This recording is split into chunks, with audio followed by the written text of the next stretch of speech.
Sure. But one thing I'd like to suggest, I was thinking of, because like I was a former in law enforcement before, and I can tell you that of all the driver's licenses that I've seen when I stop people and stuff like that and we check their driver's license, I can't recall one that was an organ donor. And it's not because they weren't organ donors, it's because I was busy doing other things as far as law enforcement goes. Now, my thought was, I don't know, you can take it from here or just drop it, but if we put a big transparent red heart on the back of the license, just a heart, that all the printing can be seen through, and then the police officer flips it over and sees a big heart on the back of it, he would know automatically that's an organ donor without even have to look, and that would stick in his mind, and the paramedics show up and say, this guy's an organ donor, or this person's an organ donor, and you know, it's something that would stick out in his mind. What happens is that once you arrive at the hospital, of course your next of kin will be there. Right. And they have to sign off on the organs being extracted you know, from your body. Right. So that's why, at the scene of an accident, that you know, sometimes they have to preserve it on the way to the hospital or something. I don't know, yeah, but once the body is once you are deceased, there are some hours that, that the organs are still dead. I was just trying to think. Sorry about that. Okay. Anyways, the other thing that I'd like to touch upon is the fact of working with the school bus drivers that you had. Before we get to that, though, just last month there was the auto show, and you had a booth there. How successful was that? Before we get to Save a Life, I want to ask you about the auto show. Well, let me tell you about the auto show, but I also forgot to tell you that normally we would get over a 3-day period of time, maybe 10 people a day will call in saying, I want my name added to the registry so my organs can be donated. Within the 3-day period after Walter Payton had announced the fact that he was suffering from liver cancer, 605 telephone calls were made. Holy mackerel. In a 3-day period, people indicating that they want to participate in the program. That's a tremendous amount there. It's the same thing with Magic Johnson. You know, when he came down with AIDS, then there was this big push to find a solution to it. Well, you know what? Before we even get anywhere else, let's give out the phone number that people can call in case they'd like to call in about organ donors. What is your phone number? Oh, my God. I know my number at my office. They can call my office. And that's area code 312-814-2576. There you go. And we can get them the telephone number to the organ donor program. Yeah, I figured they would call your office, and then you could take it from there. Because that way also, too, you can keep track of how many people are interested, because you have to stay on top of all this. Yeah, there's a 1-800 number, too. Is that right? And we'll give you that one. I can't remember it. We'll get it after break, probably, and then we'll give it to the people there. Now, we have to go to break, but is there anything else that you'd like to tell us about before we go to break and come back to Carol about the Save a Life? Well, the Save a Life Foundation was deeply involved with me trying to get all school bus drivers up to speed on first aid, CPR, and the Heimlich maneuver. And there's a bill before the Illinois General Assembly to do that. And I think that it has encountered a little opposition. I think it's primarily because they're unaware of the fact that it won't cost the school bus companies any money. Well, that's good news. And it won't cost the state any money. Save a Life Foundation will do the work along with the firefighters of the state of Illinois. And it's a win-win situation where you are putting some additional paramedics, so to speak, out into society. Exactly. And talking about that, last month we touched upon it with Carol again about you wanted to implement this program, and then something right after that happened there, and you gave out an award for something, and it's really going to be a surprise to the people on what happened there, because we have to go to break. That's why I'm stopping you.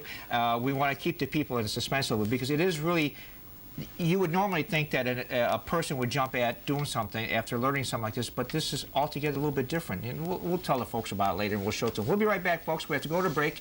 We'll see you in 30 seconds with Jessie White and Carol Spizzirri of Save Life Foundation. Yes, water.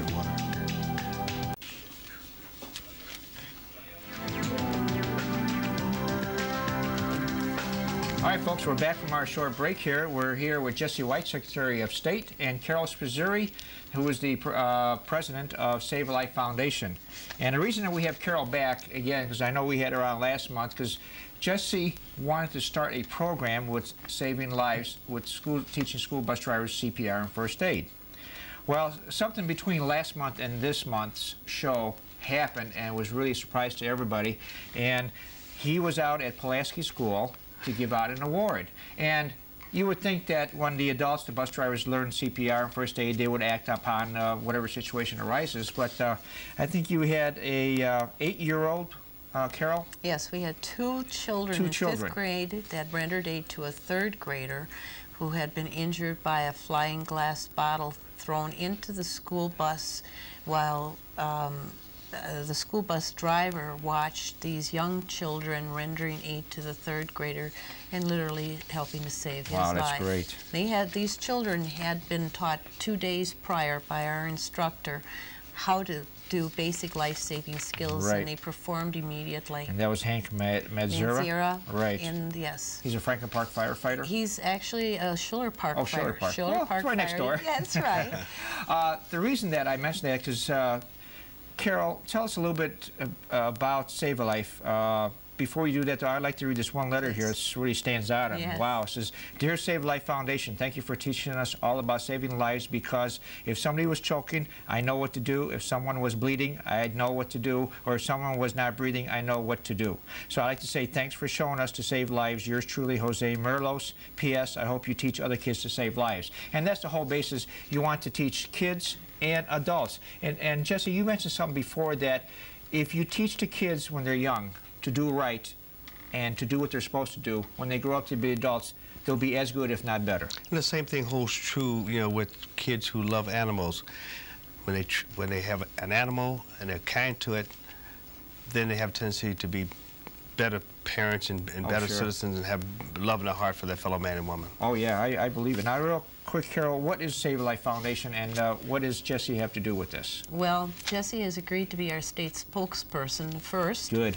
And we're going to get a lot of time out of him because we have a lot of work to do. Yeah. But most importantly, Save a Life's mission is that we reduce death and disabling injuries through basic life-saving skills promptly administered in a time of an emergency. And how are you going to do that is by teaching basic skills. Right. And we start with the children by teaching young kids from kindergarten all the way up through adult in these skills. And all our instructors are paramedic firefighters at this time. And we're going to meet one of them after this clip. That's correct. Right. And they go into the schools, and in 1 hour they teach the children in elementary schools the Save a Life for Kids program. Right. In high school they get Bystander Basic, which is a 2-hour program which gives them hands-on CPR along with the other life-saving skills. And then you have the bus drivers who can be taught because of Jessie White. He's really pushing this one big time. Yes. And then you have all the other government workers.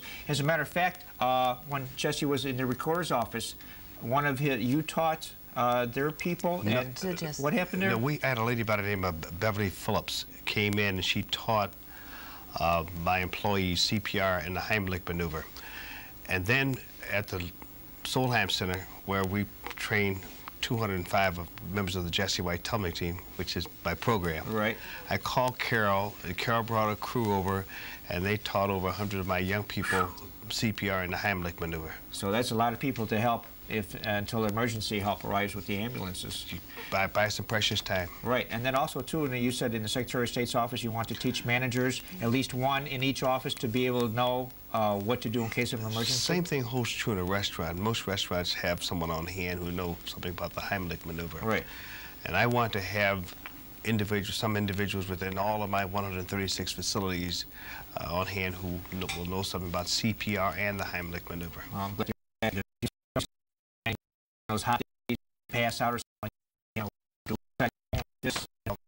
We had a death a few months ago in one of the facilities. That was not during my watch. Right. But that gave me the idea that maybe we should do that. When I was a member of the Illinois General Assembly, I passed a bill that said that all students from the 6th grade through high school would be taught CPR and the Heimlich maneuver. Right.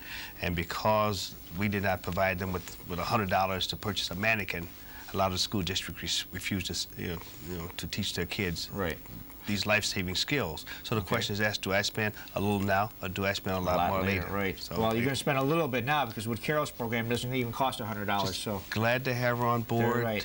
She's glad to have you on board. Tell you what.